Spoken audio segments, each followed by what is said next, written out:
Buti ko ninyo sa pagbasa diya sa Salmo, Kapitulo 138.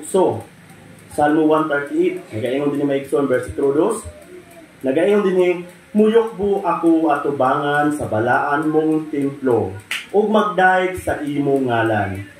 Tungod sa gugma mong walay paglubad, ug sa imong pagkamatinud-anon.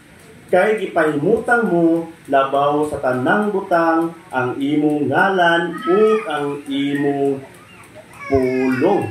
Mga igsoon ng Ginoo, may gugmaon ng pagkamatinud-anon gyud siya sa atuang kinabuhi, o siya may igsoon labaw gyud siya sa tanang butang.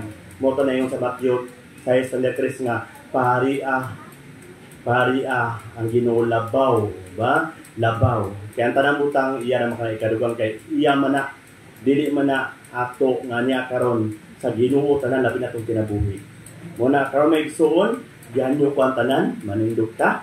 Atong awitan nato ang Ginoo, ato siyang pasalamatan sa iyang pagkamaayo, pagkamatinud-anon nga Dios nganhi sa ato ang kinabuhi. Yes, Lord. Jesus, salamat, Lord, God. Nakilat na.